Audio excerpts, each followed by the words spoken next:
Mike Malarkey. Nothing else to be said? Mike, I'm full of malarkey. He's an idiot. Nothing else to be said on that now. He says one thing, completely does the other, and then it all flips him right in the butt. Any few of these other games that you watch at all? I caught some of the 4 o'clock game. I forgot who was playing it. Who was playing it for? The Giants and the Cowboys. I caught some of that. Dak Prescott looked well. He looked halfway decent. You can tell Des Bryant was getting pissed off because he wasn't getting the ball in typical Des fashion. But when you're being double teamed, he ain't gonna throw you the ball, especially a rookie. Yeah. So Witten and Cole Beasley was getting a lot of balls thrown their way. I caught some of the New England Cardinals game. Yeah.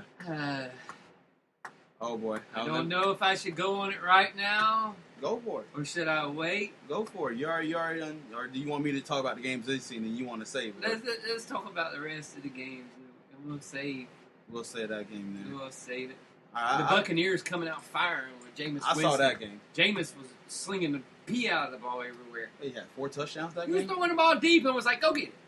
Yeah, go get it. Mike Evans actually caught a touchdown pass. And he hauled it. Yeah. And I was like, goodness gracious, he's catching. He caught it. He's not dropping. Which we know he's a talented receiver. But we just mess with him because, he let the NFL lead drops. Yeah, exactly. So, the Butterfingers. But the Bills being the Dolphins almost coming out and surprising the Seahawks. The Seahawks not knowing what's going on. As soon as Russell Wilson got hurt, they started taking a little fall backwards. Yeah. Then the Monday night games. Surprised that the Lions beat the Colts? Not surprised. You're not surprised? Not surprised. No. Didn't I pick the Lions? Did you? I think I actually picked the Lions. I know. Because the Colts' defense is horrible. The Colts' defense is shit. And I myself couldn't be more happier. Because their defense is shit. The Lions' defense is shit. But guess what? The Colts' defense is even shittier. The Colts' defense is already in mid-season Colt form. Yeah. They are shit on the defensive side of the ball. Do you know who else is shit? The St. Louis Rams offense. Shit. Man. I called them St. Louis. My fault. The Rams of Los Angeles. They left their fucking defense in St. Louis.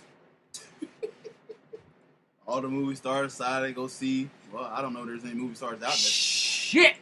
It was bad. It was bad. And then Kirk Cousins looking kind of average, or a little bit below average, and the Steelers look like they're in top-notch form. But then again, it is the Redskins. The Steelers looking like. Hold on, dear Washington Redskins. If you pay a guy that happens to play cornerback, if you pay him, say, I don't know, $60 million, the thing would be to take your best cornerback, tell him, see number 84, you stay on number 84. Don't move, don't go nowhere. Wherever number 84 goes, you follow. If he's going to twerk in the end zone, make him work for it against your best corner. I don't care if you think he is a system corner. You paid him as a non-system corner. Yep. So take his happy butt and make him follow around every team's best receiver. Because guess what? That other guy you got over there was shit. Breland. He was the Los Angeles Rams defense. By himself. Huh? By himself. Antonio Brown made him look stupid. And made everybody who owns Antonio Brown in fantasy football jump for joy and hoping that you continue to play the Washington Redskins for the rest of the year. Even the announcer was saying, like, wow, Breland is guarding this guy. Antonio Brown's got to be licking his chops right now. But yeah, that even Victor Roethlisberger is going, ha! I know who I'm going to. He's like, y'all are stupid. He's like, I ain't even looking nowhere else. Here. You got Victor Cruz calling out Josh Norman, talking about that's Bush League, talking about you gotta play within the system. You're the best. Say, you know what? This guy's burning us, man. Can I put me on him? Put me on him. Let ride or die with me. Mm-hmm. But we're just playing the system. Oh, now you're just playing the system. But you were definitely running that mouth early in the season. When you was in Carolina, you was running your mouth. Oh yeah, like you was big shit. Although if I think we would have got him like everybody was suggesting, the Jaguars pick him up in there, he would have fit because they got so many guys that can cover right now. It's ridiculous. And he would have fit because you could have put him on one side. We don't have a guy that follows everybody. We have a bunch of guys that are just good in it, which is good. Yeah. They have nobody else that's good besides him apparently, and you saw it because it was. You got him. Terrible. You got old D'Angelo Hall playing safety. And D'Angelo Williams, what fountain of youth does this man drink out of? That dude is a flipping beast. They have arguably two of the best running backs right now when Le'Veon Bell comes back.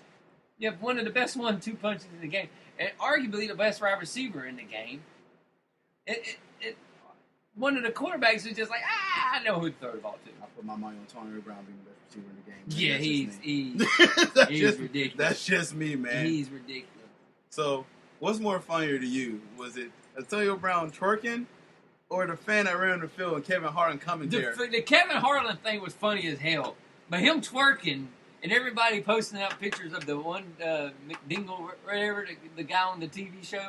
Oh. Yeah, Keenan, I think Kel played, or one of the... Oh, you mean where he's like... Oh, yeah. Key and Peele. Yeah, there you go. Yeah. And him doing that, it was funny. But that call... Can I play it? Just the call. Oh, you want to play it? I want to play it. I want to play it. I want to play it. Because if our people, listeners, have not heard this, I want to play this. First, you're going to probably hear an ad. For about 5 seconds. For 5 seconds. Give me just a second. I should have queued this up. But you just... Bare-chested and banging his chest. Now runs the opposite way. He runs to the 50. He runs to the 40. The guy is drunk. But there he goes. The guy is drunk. They're chasing him. They're not going to get him. Waving his arms. Bare-chested. Somebody stop that man. Here comes the blue coat. Oh, we got him. They're coming from the left. Oh, you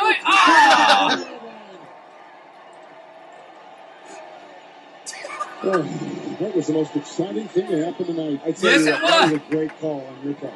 The funny part was that the Los Angeles Rams defense would have tried to tackle him. They probably would have. Look at the police. They've surrounded this man like he is...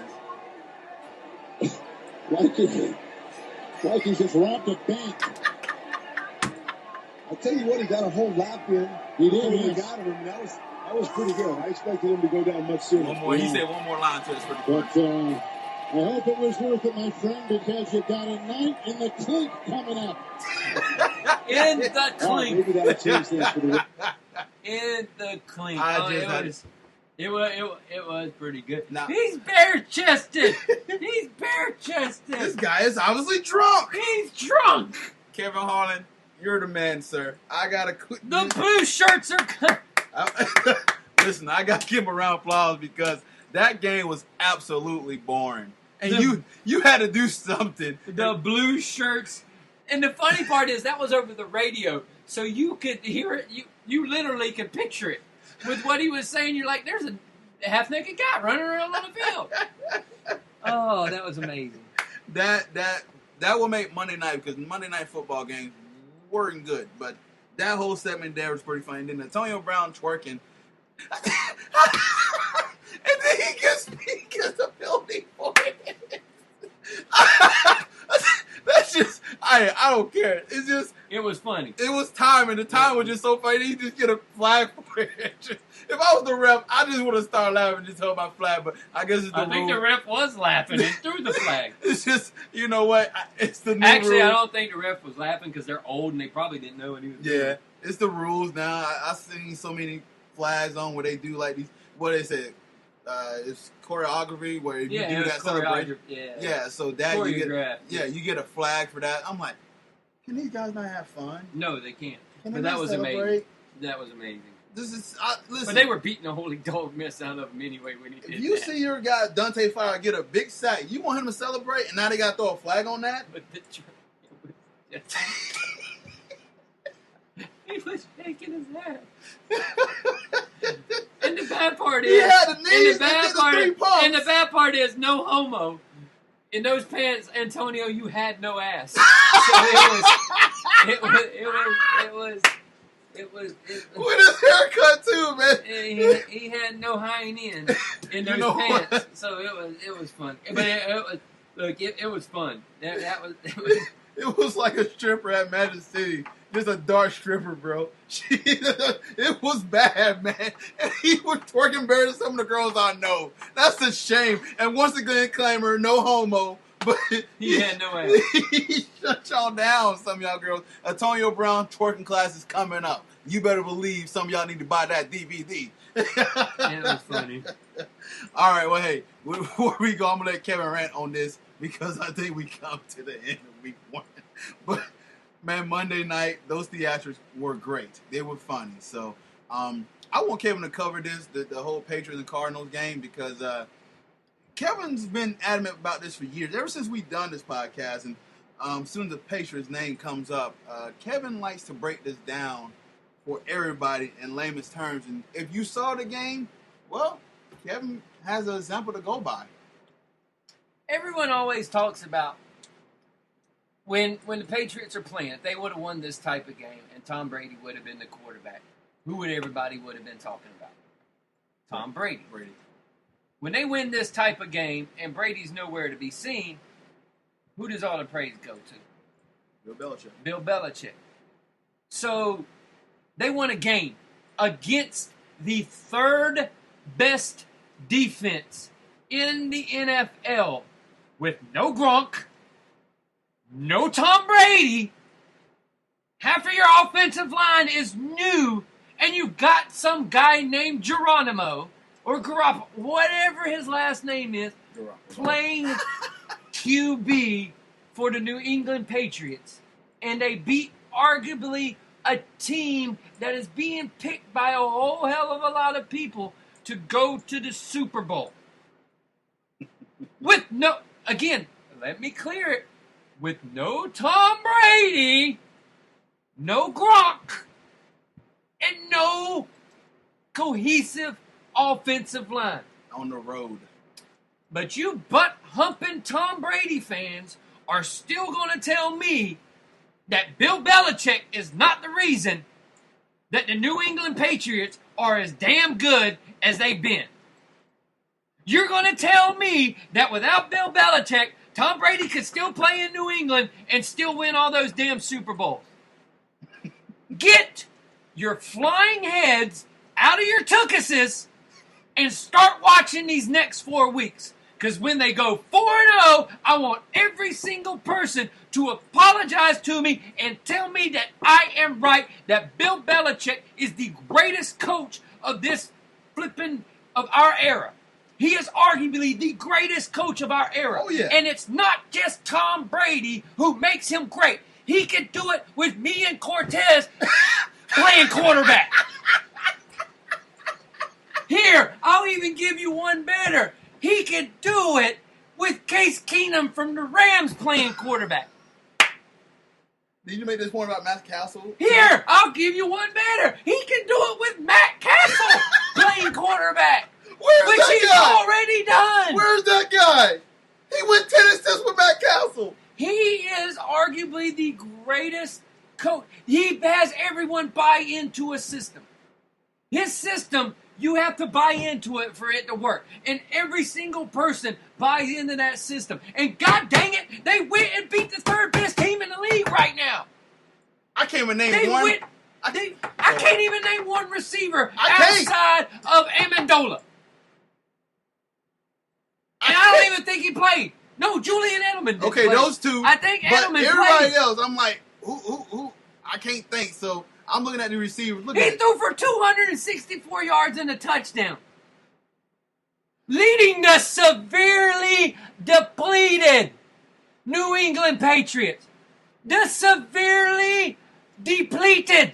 Even the writers know the beat